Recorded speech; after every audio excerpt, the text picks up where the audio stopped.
Hello and welcome to Pathways, where you are invited to join me for a visit with leaders in personal development and cultural evolution. This is your host, Paul O'Brien. The call to let go lies at the heart of the world's spiritual traditions. Not being attached to outcomes, surrendering desires, accepting the present, opening to a higher power, relinquishing the ego, practicing forgiveness, they all entail letting go. And today's guest offers a practical and empowering approach to the age old quest for letting go of the thoughts and feelings that block happiness, impede change, and hinder self acceptance. Our guest is Peter Russell, author of a new book, Letting Go of Nothing. Relax your mind and discover your true nature. Peter is an author, speaker, and leading thinker on consciousness and contemporary spirituality.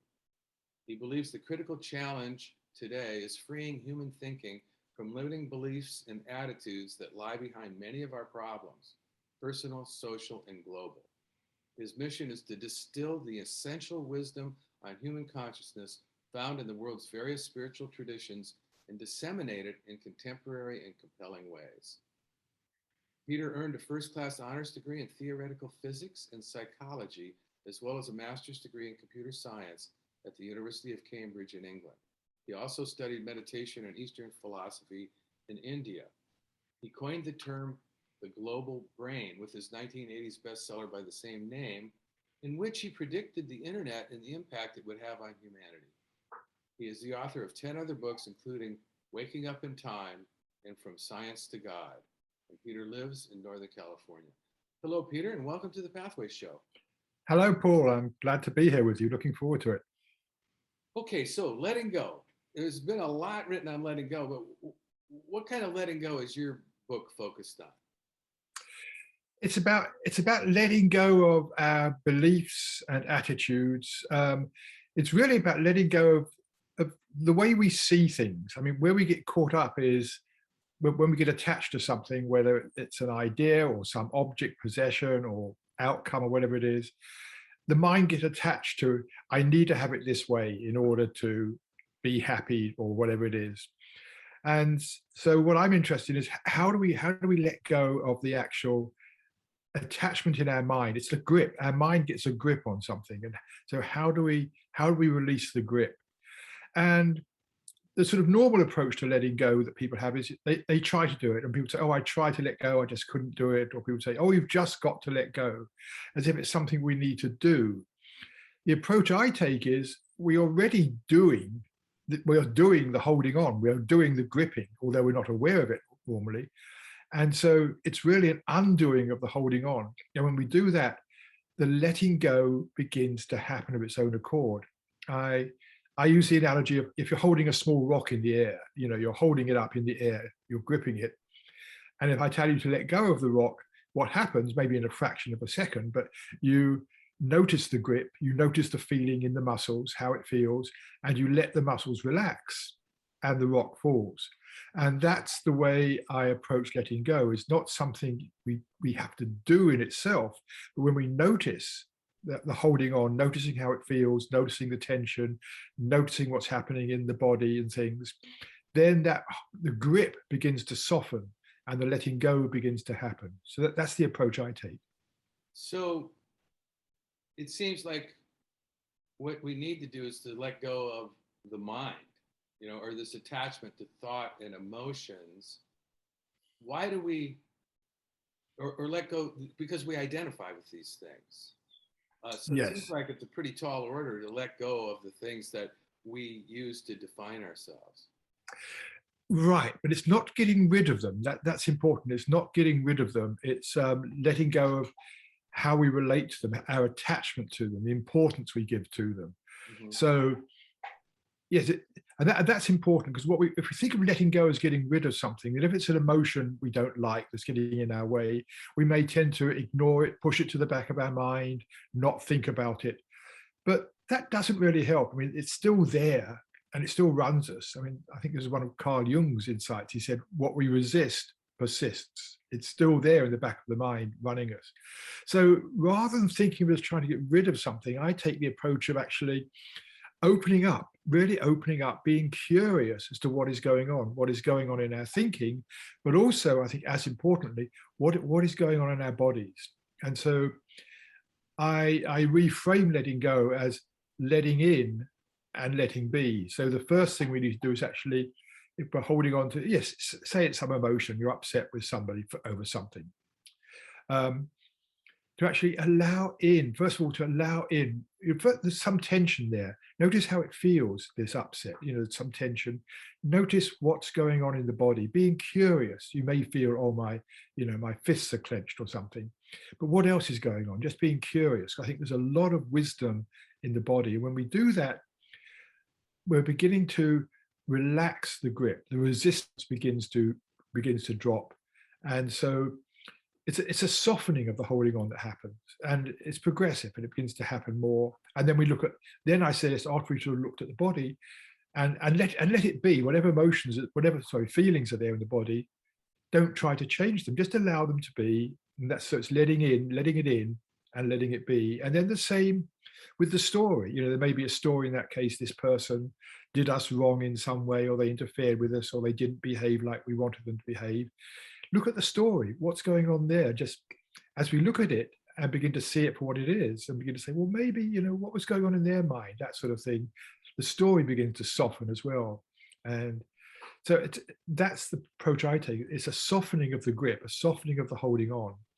And then the letting go sort of happens on its own. It's not something we do. It's more that we're setting the right mental environment that allows the letting go to happen on its own. Right. Well, we just are so compelled to do things. I have often joked in my life that I'm a human doing. I'm always right.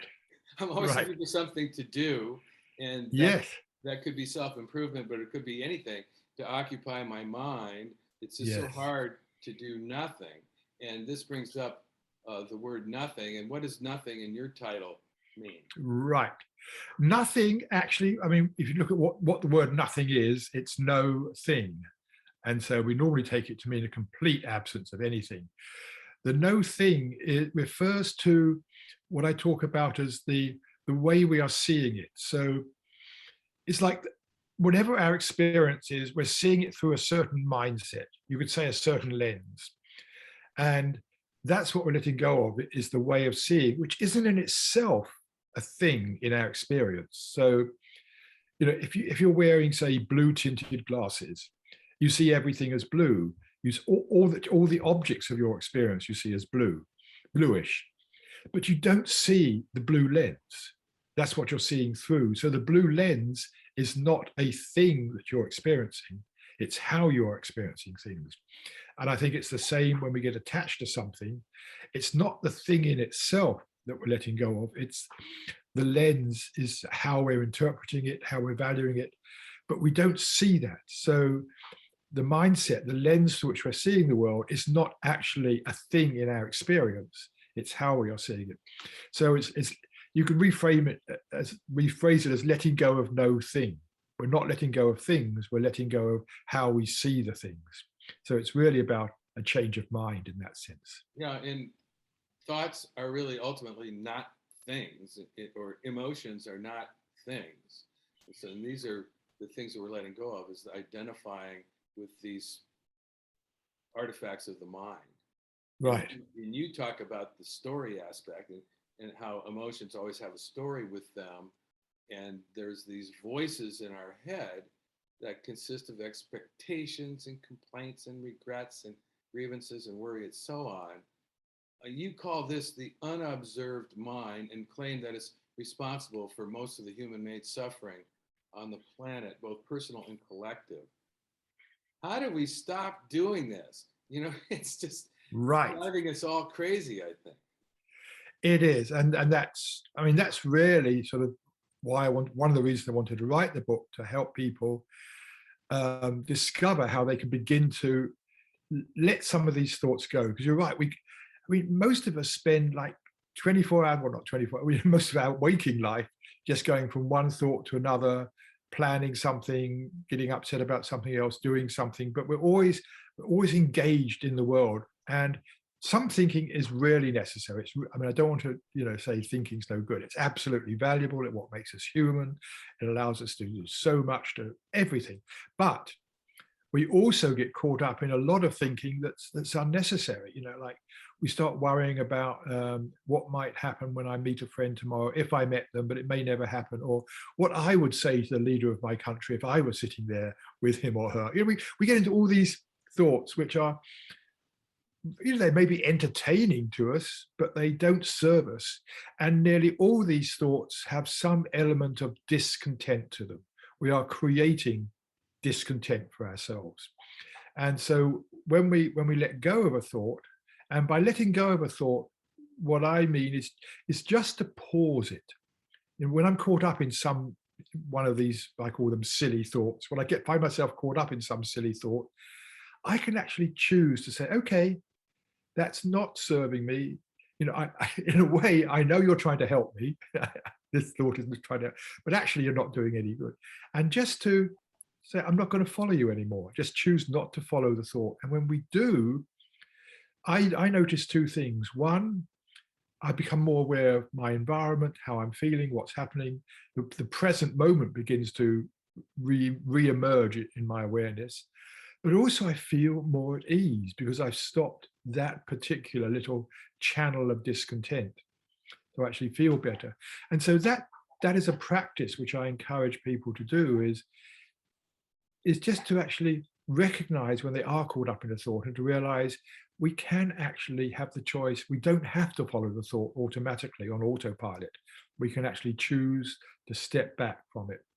And so in a way, we're not the victim of our thoughts. Well, we easily can become the victim of our thoughts, but we don't need to. We can begin to just disengage from them. And it's not about changing thoughts. Sometimes people say, or you can control your thinking. Maybe that's something you can do, but this is more just actually disengaging for a moment from that process of thinking and tasting how it feels not to be caught up in a thought.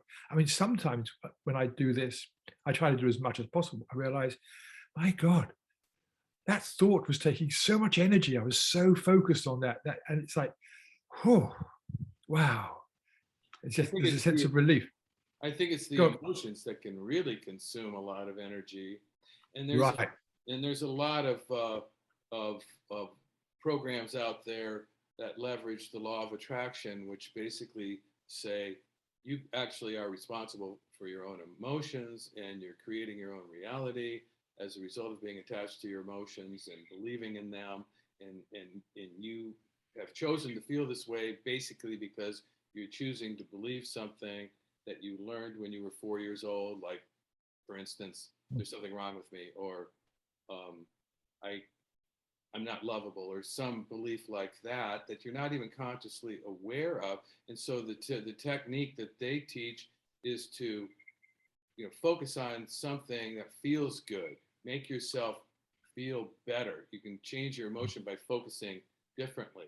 But that's not the Buddhist approach. That's not the approach that's sort of leveraging desire in a positive way. Yes.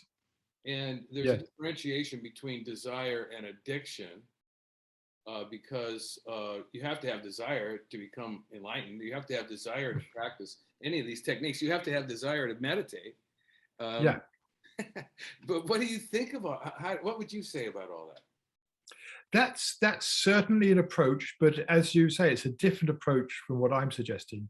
Yes, we can certainly, think about happier things or be more positive in our thoughts. That's certainly an approach. But we're still sort of, in a way, we're still caught up in our thinking and our emotions. It may be more positive emotion. We may feel better.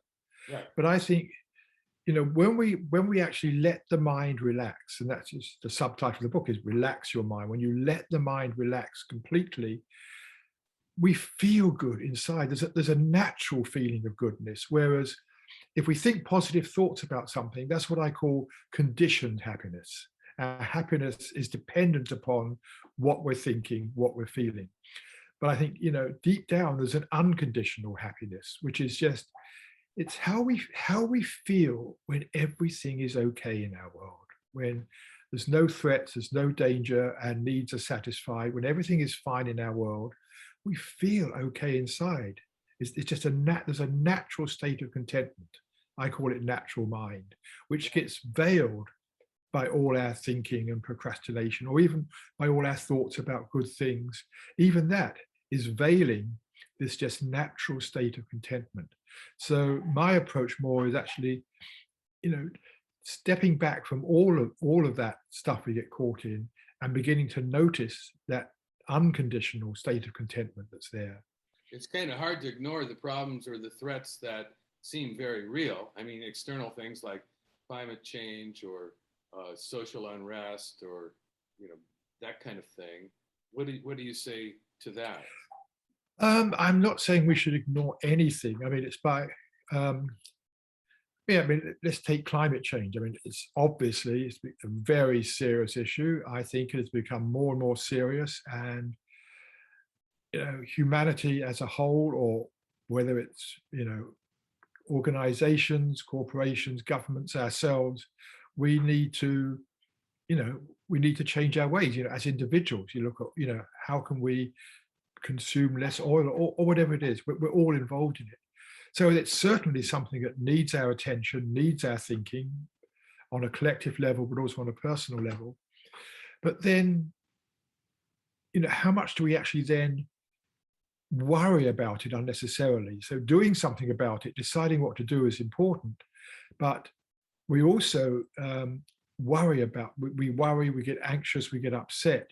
And I think it's that side which is actually, it's unnecessary, and it's not really helping us. If we're coming from a very upset, angry point of view of these, whatever it is, these awful corporations, whoever we blame, we're actually again creating discontent. So my approach is, if we can come back to being more in touch with ourselves, our own sort of intrinsic being, then I think we're in a better state of mind to decide what to do, what I can do, what I need to, how I can help other people, what I want to do to try and promote the changes I think can happen. Right. So that's my approach to it. I like the thing that you teach in your book, the free won't technique, um, as a kind of the flip side of free will. This Right. idea of how uh, to stop yourself from going down that train of thought that's so compelling, these habitual mind patterns and emotional cycles that we can get onto. So, Right. what is the free won't idea? The free won't. Yes, I mean in some senses the opposite to free will, but actually I think it's the real free will. And let me explain that. The whole question about free will and determinism, which I've been fascinated by my whole life, but basically saying, we're so conditioned by what happened before, what's happening, our thoughts, our body. Do we really make free choices? And that's a question, I'm not getting into in the book. I could write a whole book on it. Right.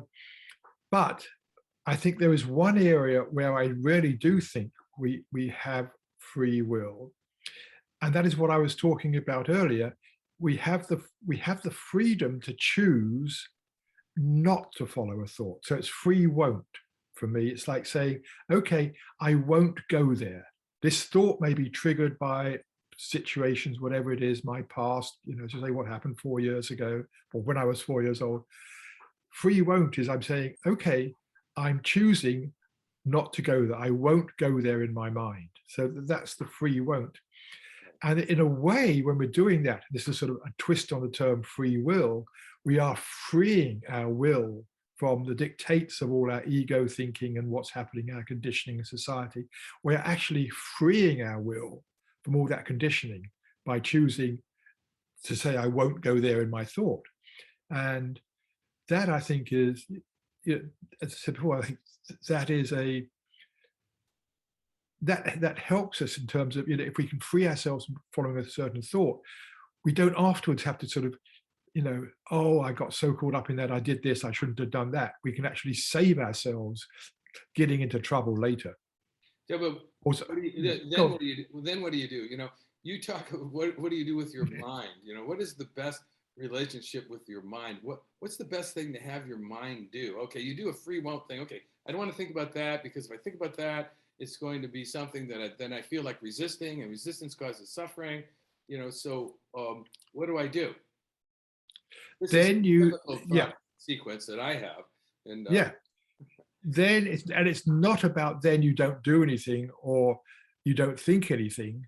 You're then free from the conditioning, the machinations, I call it, of the ego mind, and you're free to respond more clearly, more cleanly to the situation at hand. So um, if you see something that needs attending to, whether it's climate change or a person who's suffering or someone who needs help or whatever it is, something you want to do to improve things for other people, improve your own life.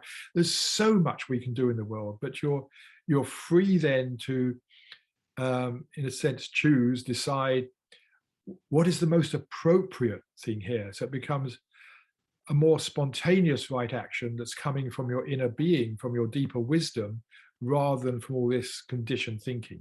right. So we still act. There's still so much to do in the world. So it's not about I'm choosing not to do anything. I'm choosing to step back from the ways of thinking that maybe influence my decision making in a way that's not so productive. So I can allow that more natural way of being to come through. So it's What certainly, yeah, go on. I was going to say, what would you say is the highest function of the mind? I mean, other than meditation, where you're letting go of intrusive, habitual thinking and feeling, what is the highest function of the mind? What should we do with it? And the highest, well, what we should do with it is use it um, to think about what we need to do. I mean, thinking is, as I said, a really, really valuable thing. It's, I think, what distinguishes us from most other creatures is that we can actually step back, we can look at what's happening, we can reflect on things, make decisions, choose courses of actions. They're going to benefit us. So um, thinking is great, but thinking needs to be in service of, if you like, the service of higher needs rather than in service of our deeper sort of the hidden mind, the unobserved mind. And one of my favorite quotes I came across years and years ago was from Alan Watts, who said, sometimes we need to stop thinking in order to know what to think about. Yeah, there you go. Okay. Now, there's some beautiful resolutions of paradoxes in your book, which I found very enjoyable, and the free won't one was one of them. But another one is this: there's a section entitled "Not Resisting Resistance." Can you speak to that? Yes, yes. Um, when we're let's come back to an emotional issue. What there often is when there's something like this that's going on that we don't like, it's some unpleasant thing, and we see it's not, I'm getting caught up in my grievance over what somebody did 6 months ago or something. When there's some emotion like that we don't like, one of the things that happens is we resist feeling it because it's uncomfortable. We don't want to let the feeling in, so we resist it. So very often, along with any uncomfortable feeling or thought or something like that, or a desire that's nagging us, there's a way in which we're resisting it. So two things are happening at the same time. You've got the uncomfortable feeling, whatever it is, and you're resisting it. And in order to let go of the uncomfortable feeling, as I say, what I teach people is to actually allow in what's happening. But before we can allow in what's really happening, we have to let go of the resistance itself. So not resisting resistance means actually notice the resistance. Notice how it feels. If I'm resisting something, if I'm resisting some emotion, there's probably some tightness in me around it. Like I don't want to let it in. There's some tightness. There's some resisting going on. So the first thing I tell people to do is notice how it feels to be resisting this particular, whatever it is, thought or experience. Notice how the resistance itself feels. And when you do that, and the resistance begins to release, begins to let go, then you're able to more clearly see what is actually going on with the emotion or whatever. So that's, I always say, is a first step. Don't it's, It's accepting what's going on, accepting the resistance. And another way you could phrase it is accept the feeling of resistance when it's there. But it's more beautiful to say don't resist the resistance. But that's what it's about, is accepting the actual experience of resisting, getting to know that. And that is, I always feel, the first step in something. You know, you make a point in the book, what is the criterion for progress on this path? And the answer is thought increasingly loses its capacity to make you unhappy. I thought that's kind of cool. And Yeah. we've only got like a minute left here, and I want to. There's so much more we could talk about. There's so much in this book. I like this idea of praying to yourself and asking not for a change in the world, but a change in your perceptions of it. Yes. And that's what you pray for. But the last thing I wanted to ask you was something that Maharishi said, that meditation, you know, aside from all of the mental health benefits, etc., is you enjoy, quote, increased support of nature. And you mentioned synchronicity, which is a concept dear to my heart. Can you speak to that as our final discussion point? Okay, very, very briefly. He was always interested when he was interviewing us in meditation. Are you noticing increased support of nature? And his argument was, by meditating, we are stepping out of our egocentric thinking, and our egocentric thinking is behind so many of the world's problems. So by stepping out of that, we are supporting nature in the most fundamental way possible, and nature returns the favor. And it sounds a bit woo-woo, but I've found in my life, the more at peace I am, the more centered I am, the quieter my mind becomes, the more this sort of magic, friend calls it joyous synchronicity, the more that just begins to happen. It seems to work. I'm not going to try to explain it, but it definitely seems to happen. I know. I've noticed the same thing, and I just thought it was a wondrous thing for you to bring up in the book, along with so many other wondrous points in this particular book. Letting Go of Nothing by Peter Russell. I want to thank you, Peter. There's so much more we could explore, but we have run out of time. Okay, well, lovely to have been with you. Thank you. And I want to make sure to tell our listeners about your website, which is peterrussell.com, peterrussell, all one word.com. And for those who may have tuned in to Pathways late, this is your host, Paul O'Brien, author of Intuitive Intelligence, a book that shares the theme of pathways, which is personal and cultural evolution. And don't worry, you can play or share this entire interview whenever you want via the internet or as a free podcast, and I'll tell you how in a minute.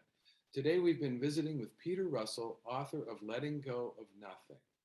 Fantastic read, highly recommend it. And I want to say thank you to all of our listeners for tuning into Pathways, which is broadcast and streamed on the internet at www.kboo.fm every other Sunday morning at 8:30 USA Pacific Time. And even better, podcasts of today's show, which you can listen to and forward to others, are available for free at divination.com, divination.com, as well as via iTunes, YouTube, and other free podcast servers. And this is Paul O'Brien reminding you to tell your friends about Pathways Radio and podcasts. And thanks again to Peter Russell and to all of you listeners for tuning in and being a part of the Pathways conversation.